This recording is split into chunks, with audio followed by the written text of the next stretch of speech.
নমস্কার, আমি জ্যোতিষী রাজদীপ শাস্ত্রী। চলে আসলাম 10ই মার্চ বাংলার 25শে ফাল্গুন সোমবার আজকে রাশিফল নিয়ে। আজকে কর্কট রাশি, বিপ্রবর্ণ দেবগণ, অষ্টোত্তরী চন্দ্রের দশা, মিতে কিন্তু কোনো দোষ নেই।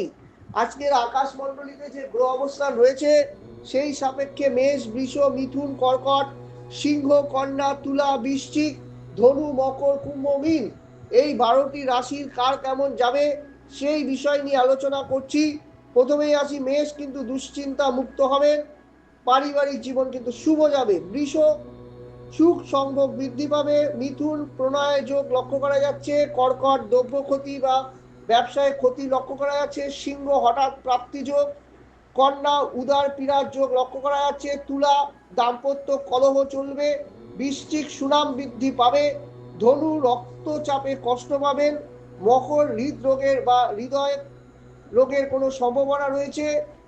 কুম্ভ কিন্তু পারিবারিক অশান্তি, মামলা মোকদ্দমার যোগ। মীন কিন্তু পরোপকার করে নিজের কিন্তু আনন্দ বৃদ্ধি পাবে। এই জন্য কিন্তু দিনটি শুভ। এই রইল আজকে রাশিফল। আসছি আগামী দিনের রাশিফল নিয়ে। যারা আমায় সৌভাগ্যের দিশারি চ্যানেলে আমায় দেখাতে চান তারা নিচে দেওয়া ডেসক্রিপশন নাম্বারে যোগাযোগ করবেন। ভালো থাকুন, সুস্থ থাকুন, ঈশ্বরের পথে থাকুন। নমস্কার।